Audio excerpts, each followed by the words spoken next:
Imagina que eres un desarrollador indie y decides hacer un juego. Lo llevas a una friki plaza y de la nada llega una distribuidora interesada por tu juego. Adult Swim Games. ¿Ustedes sabían que Adult Swim distribuía juegos? Porque yo no. En fin, terminas el juego y la crítica lo destroza. Que si el juego es innecesariamente difícil, que si es muy injusto, que no explica bien las cosas, bla bla bla. Sin embargo, resulta que a los usuarios sí que les gustó el juego, y pese a su poca ayuda al jugador, son capaces de apreciar los aspectos en donde el juego destaca, como el arte, gameplay, música y su complejo ecosistema. Entonces, Scradis, teniendo en cuenta sus pros y contras, ¿el juego merece la pena? Sí, pero en Rainworld vas a necesitar mucha ayuda. ¿Qué es Rainworld?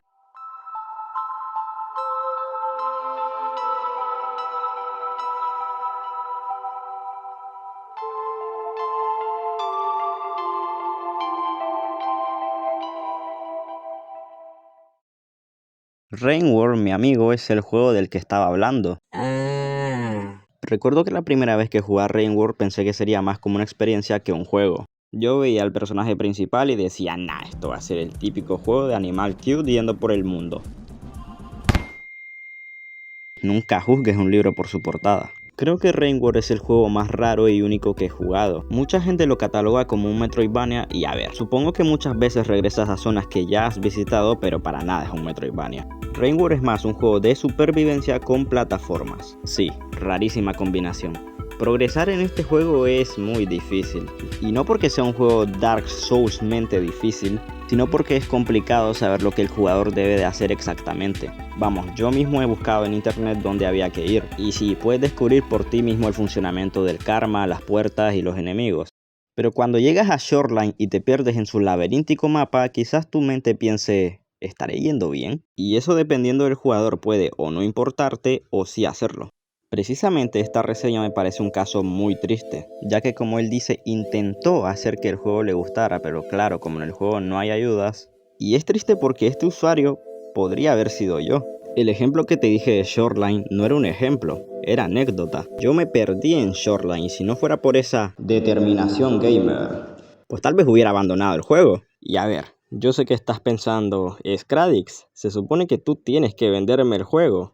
No lo estás consiguiendo. Escuchen, ya llegará el momento en el que explique por qué Rainworld es un juego increíble. Pero si hasta yo estuve a punto de ser este usuario, ¿por qué ustedes no lo serían?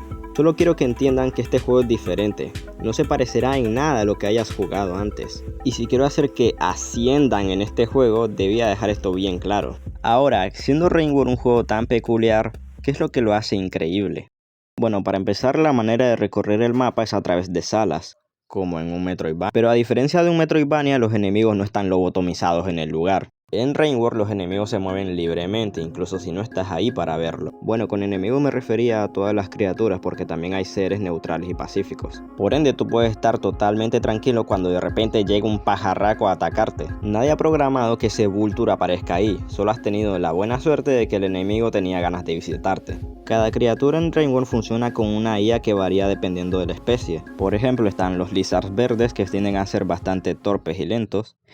Y luego están los Lizards con jetpack tuneado táctico. Uno de los seres más inteligentes aparte del Slutcat son los Scavengers. De normal te verán con curiosidad y desconfianza, pero si les das perlas o los ayudas en combate, te empezarán a ver como un aliado. Por otro lado, si decides ir agresivo y atacarlos, estás jodido. Volviendo al Slutcat, es más que evidente que es un ser indefenso, o sea, una presa. Pero si consigues dañar lo suficiente a un enemigo, empezará a tenerte miedo y huirá de ti, independientemente de lo intimidante que sea la amenaza. Todo esto de la IA y lo indefenso que es el jugador podría dar a momentos que se pueden llegar a sentir injustos. Pero aparte de que morir no penaliza la gran cosa, en este juego a veces lo mejor será evitar conflictos, ya que tampoco es que beneficie tanto matar enemigos. Quiero decir, hay comida muchísimo más fácil de conseguir. Entonces las lanzas no sirven de nada, ¿verdad? Nope, puedes clavar una lanza en la pared para usarla de plataforma. Ahora, que Rainworld tenga plataformas no significa que esto de la nada sea celeste. El mundo tiene plataformas porque el juego pide que te muevas de maneras diferentes ante una amenaza.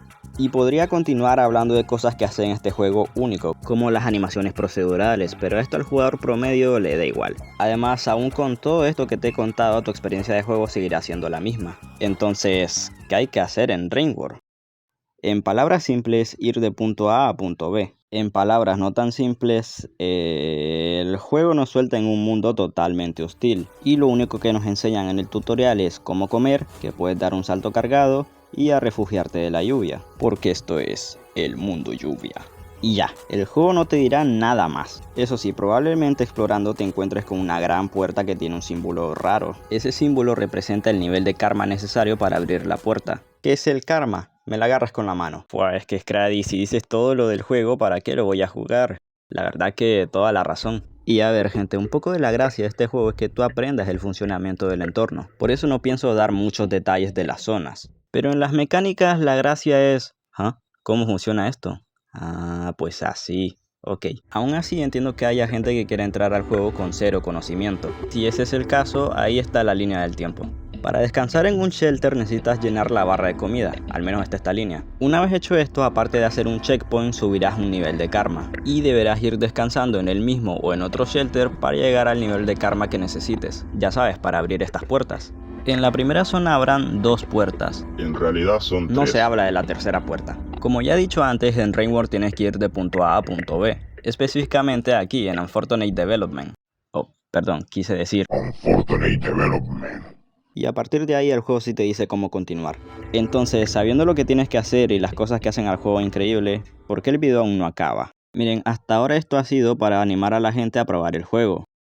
Pues esta parte es para los que ya jugaron el juego. Downpour. ¿Qué es Downpour? Downpour es Rainbow 2. Bueno, así es como se siente.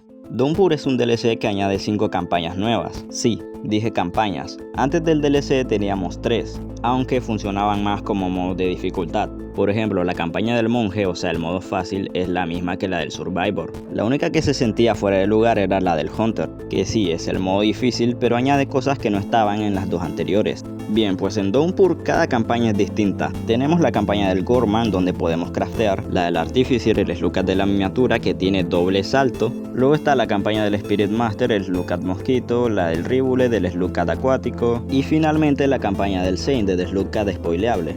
No crean que Downpour solo añade habilidades al juego, que a ver, ya solo con eso estaría bastante bien, o sea la habilidad del Hunter era tener cáncer, pero es que las campañas también cambian el mapa, no completamente pero sí que añade zonas bastante interesantes. Súmale es un cambio total al gameplay y tenemos uno de los mejores DLCs que yo haya visto. Si Rainbow Base nos presentó un mundo totalmente hostil y agresivo, Downpour nos da las herramientas para combatir dicho mundo. Y si bien esto se podría considerar como un alejamiento a la idea base de ser una presa, da igual, Downpour es tan bueno que da completamente igual.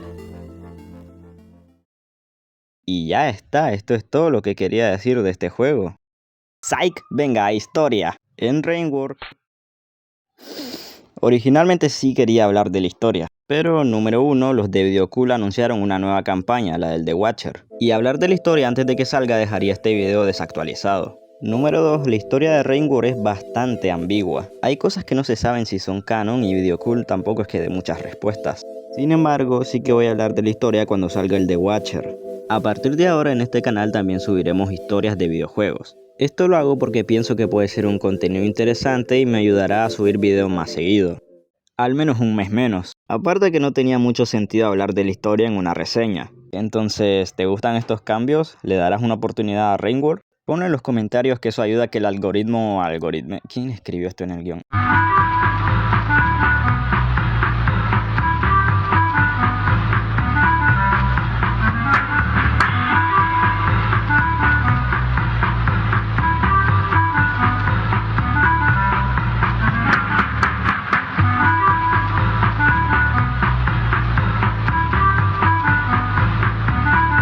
Hay un personaje oculto que su final desbloquea un simulador de citas. Definitivamente es un videojuego.